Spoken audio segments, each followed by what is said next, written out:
Salut à tous, bienvenue dans cette nouvelle vidéo. Aujourd'hui on va définir qu'est-ce que le Black Hat et qu'est-ce qui, à contrario, qu'est-ce que le White Hat. Alors le White Hat, si vous voulez, c'est toutes les bonnes préconisations que les moteurs ou que les plateformes vous donnent pour que vous performiez, entre guillemets. Ok, sur Google, les bonnes préconisations, ça va être de prendre le temps de rédiger des balises title qui décrivent bien le produit.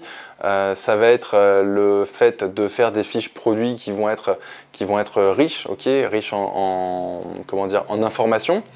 Mais finalement, Google ne va pas aller beaucoup plus loin que ça.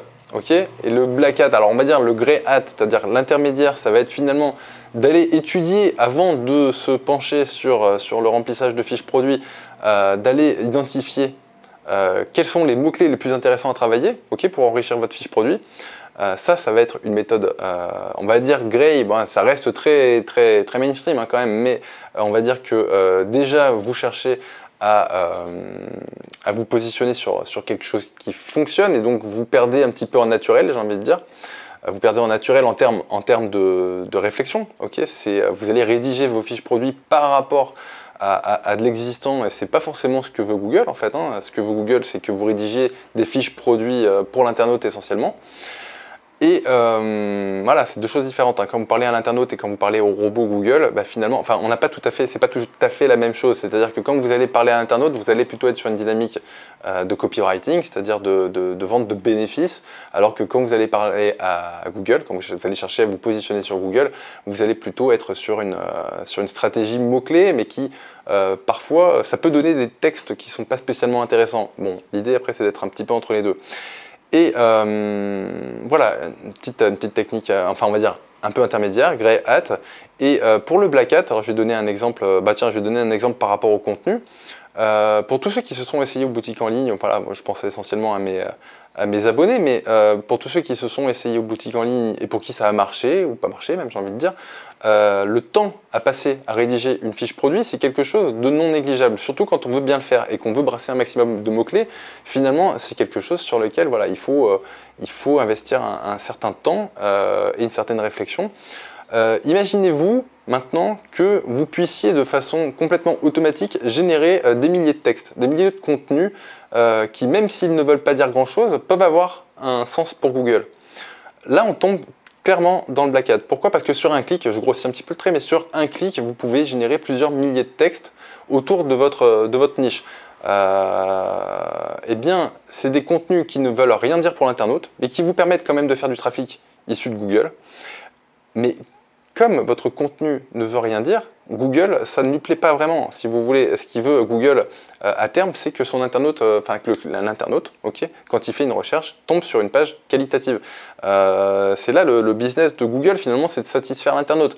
Et du coup, vous allez pondre du contenu qui est crade, donc ça va générer du trafic. Vous allez vous positionner sur Google, plus ou moins bien, mais dans la masse, ça va faire le job et ça, vous allez générer du trafic.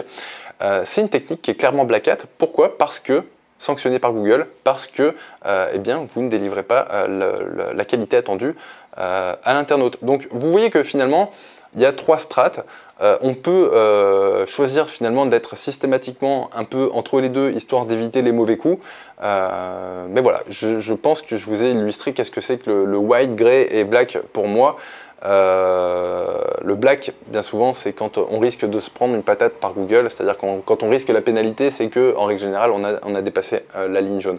Pour faire un petit parallèle avec Facebook, qu'est-ce qui peut être... donc moi, je fais le Black Hat, pour moi, c'est relié fortement à tout ce qui est automatisation. Sur Facebook, par exemple, on peut faire du Black Hat sur toutes les plateformes, sur Facebook, sur Google, sur Amazon, sur Pinterest, sur Instagram, on peut faire du Black Hat de partout. Et le Black Hat, pour moi, rejoint fortement la notion d'automatisation. Alors sur Facebook, ce qui va être Black Hat, entre guillemets, ce qui va être considéré comme étant Black Hat, c'est par exemple de créer ce qu'on appelle des personas avec un profil bien particulier, et puis d'aller ajouter des centaines, voire des milliers de personnes en amis, en espérant que ces personnes-là, en retour, par exemple, vous ajoutent aussi en amis. Sur Twitter, c'est quelque chose qui se fait bien, alors pas avec les amis, mais avec les followers. Vous voyez qu'en automatisant les processus, on peut se retrouver avec des profils qui très rapidement, en fait, sont très fournis en ami et ça peut avoir diverses utilités, notamment si vous avez fait un persona dans une thématique bien précise, par exemple dans la thématique du foot, et que vous avez rajouté en ami que des footeux, eh bien vous allez avoir finalement un cœur que vous allez exploiter, que vous allez pouvoir exploiter pour ensuite leur vendre des produits qui a priori plaît aux personnes qui sont passionnées par le foot. Ok, donc là on a vu une stratégie Black Hat sur Facebook qui peut être faite à la main, qui peut être faite à la main, qui peut être faite de façon grey hat en étant plus ou moins en semi-automatique ou en automatique raisonnable, de sorte à ne pas être détecté ou détectable via Facebook, et puis on peut y aller clairement comme un porc. C'est ce qui va se passer bien souvent. Si vous êtes un homme, vous verrez que vous avez voilà, tous les jours quelques nanas qui vous invitent à être leurs amis sur Facebook. Derrière, ils font de l'affiliation pour des sites de rencontres. Et donc là, clairement, bien souvent, c'est de l'automatisation un petit peu bourrine. Pour vous en assurer, de toute façon, au bout de quelques jours, vous allez à nouveau visiter le profil de la nana qui vous a ajouté en tant qu'ami, et vous verrez que le profil a été bloqué. C'est que finalement, ils ont été un petit peu forts au niveau de l'automatisation. Que penser finalement du Black Hat?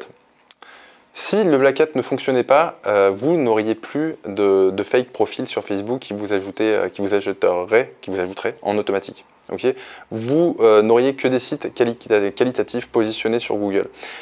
Et donc le Black Hat fonctionne en fait. Tout simplement pourquoi? Parce qu'il s'appuie sur des concepts white hat. Je veux dire, sur Facebook, c'est naturel d'ajouter des gens en tant qu'amis. C'est juste, le côté pas naturel, c'est d'en ajouter peut-être quelques centaines tous les jours. Mais vous voyez qu'en vous appuyant finalement sur des concepts white, juste en automatisant, vous tombez dans le Black Hat, mais que c'est voilà, c'est percutant. Est-ce qu'il y a des risques? Oui, il y a des risques, que ce soit sur Facebook, sur Google, sur Amazon, sur Twitter. Vous avez le risque de vous faire fermer votre compte ou de voir votre site déclassé.